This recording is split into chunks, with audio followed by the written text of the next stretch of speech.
exist, they should be reviewed for conformity, and revised where necessary. Existing procedures or regulations need not be modified if they are in compliance with this order. Sector 8. The notice requirements of this order need not be followed if A. The agency determines that the information should not be disclosed. B. The information has been published or has been officially made available to the public. C. Disclosure of the information is required by law or other than 5 U.C. 552. The 10th of January 2020. 3744. D. The disclosure is required by an agency rule that the one was adopted pursuant to notice and public comment. 2. Specifies narrow classes of records submitted to the agency that are to be released under the Freedom of Information Act of 5 U.C. 552. And 3. Provides in exceptional circumstances for notice when the submitter provides written justification at the time the information is submitted or a reasonable time thereafter, that disclosure of the information could reasonably be expected to cause substantial competitive harm. E. The information requested is not designated by the submitter as exempt from disclosure in accordance with agency regulations promulgated pursuant to Section 7, when the submitter had an opportunity to do so at the time of submission of the information or a reasonable time thereafter, unless the agency has substantial reason to believe that disclosure of the information would result in competitive harm, or F. The designation made by the submitter in accordance with agency regulations promulgated pursuant to Section 7 appears obviously frivolous, except that, in such case, the agency must provide the submitter with written notice of any final administrative disclosure determination within a reasonable number of days prior to the specified disclosure date. Sector 9. Whenever an agency notifies a submitter that it may be required to disclose information pursuant to Section 1 of this order, the agency shall also notify the requester that notice and an opportunity to comment are being provided the submitter. Whenever an agency notifies a submitter of a final decision pursuant to Section 5 of this order, the agency shall also notify the requester. Sector 10. This order is intended only to improve the internal management of the federal government, and is not intended to create any right or benefit, substantive or procedural, enforceable at law by a party against the United States, its agencies, its officers, or any person. Ronald Reagan. X. ORD number 13110. Nazi War Crimes and Japanese Imperial Government Records Interagency Working Group. X. ORD number 13110.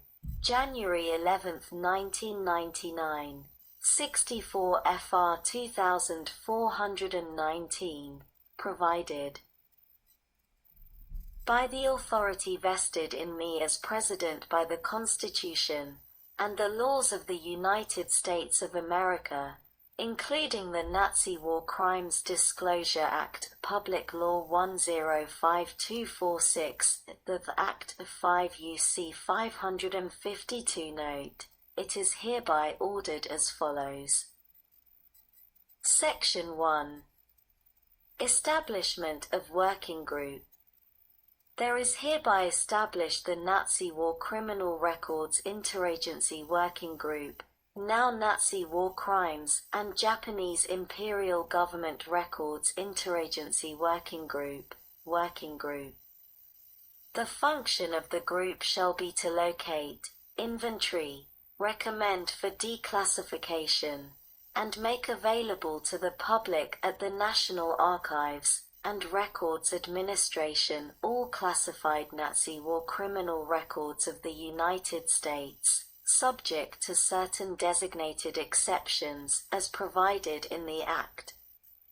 The working group shall coordinate with agencies and take such actions as necessary to expedite the release of such records to the public.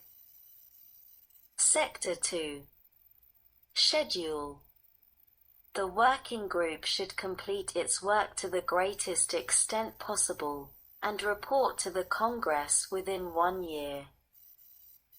Sector 3. Membership. A. The working group shall be composed of the following members. 1. An archivist of the United States, who shall serve as chair of the working group. 2. A Secretary of Defense. 3. The Attorney General. The 10th of January 2020. 3844. 4. The Director of Central Intelligence. 5. The Director of the Federal Bureau of Investigation. 6. The Director of the United States Holocaust Memorial Museum. 7. Historian of the Department of State, and 8. To 3 other persons appointed by the President.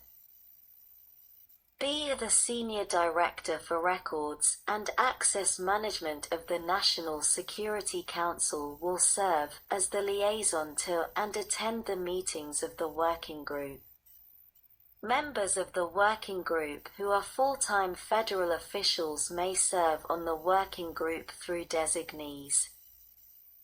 Sector 4. Administration.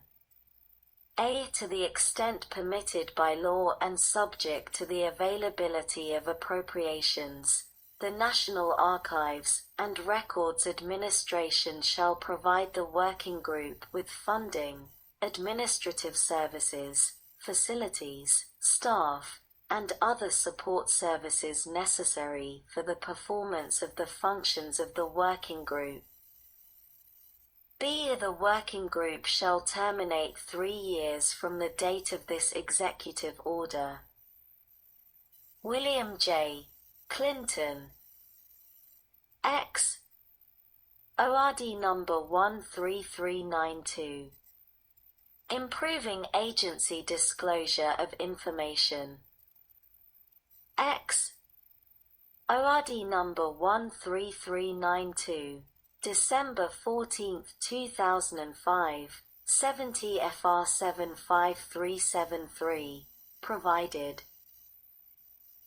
by the authority vested in me as President by the Constitution and the laws of the United States of America, and to ensure appropriate agency disclosure of information, and consistent with the goals of Section 552 of Title V, United States Code, it is hereby ordered as follows. Section 1. Policy.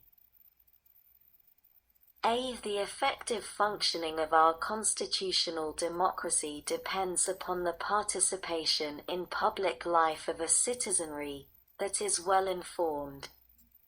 For nearly 4 decades, the Freedom of Information Act FOIA 5 UC 552 has provided an important means through which the public can obtain information regarding the activities of federal agencies.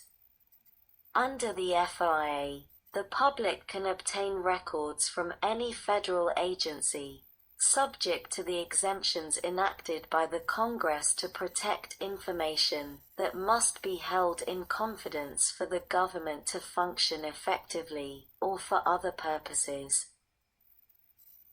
B. FOA requesters are seeking a service from the federal government and should be treated as such. Accordingly, in responding to a FOA request, agencies shall respond courteously and appropriately. Moreover, agencies shall provide FOA requesters, and the public in general, with citizen-centered ways to learn about the FOA process, about agency records that are publicly available, for example, on the agency's website, and about the status of a person's FOA request, and appropriate information about the agency's response.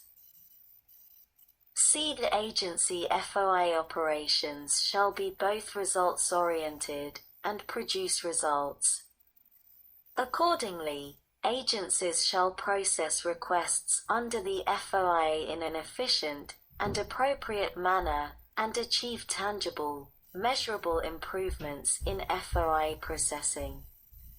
When an agency's FOA program does not produce such results, it should be reformed, consistent with available resources appropriated by the Congress and applicable law, to increase efficiency and better reflect the policy goals and objectives of this order. D. The citizen-centered and results-oriented approach will improve service and performance, thereby strengthening compliance with the FOA, and will help avoid disputes and related litigation. The 10th of January 2020. 3944. Sector 2.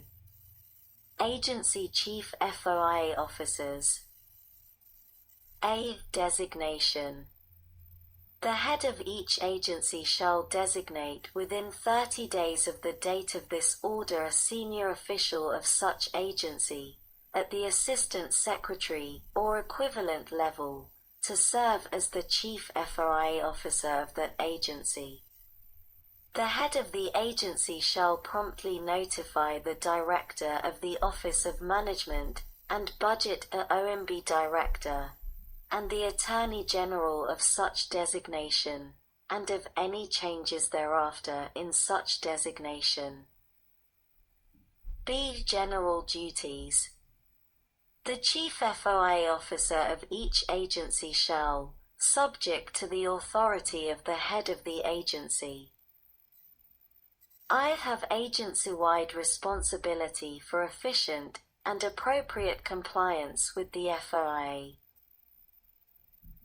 2. Monitor FOA implementation throughout the agency, including through the use of meetings with the public to the extent deemed appropriate by the agency's Chief FOA Officer, and keep the head of the agency, the Chief Legal Officer of the agency, and the Attorney General appropriately informed of the agency's performance in implementing the FOA, including the extent to which the agency meets the milestones in the agency's plan under Section 3b of this order, and training and reporting. Standards established consistent with applicable law and this order. 3. Recommend to the head of the agency such adjustments to agency practices, policies, personnel, and funding as may be necessary to carry out the policy set forth in Section 1 of this order. 4. A review and report, through the head of the agency, at such times, and in such formats as the Attorney General may direct, on the agency's performance in implementing the FOA, and Facilitate public understanding of the purposes of the FOIA statutory exemptions by including concise descriptions of the exemptions in both the agency's FOIA handbook issued under Section 552(g) of Title V, United States Code, and the agency's annual FOIA report, and by providing an overview, where appropriate, of certain general categories of agency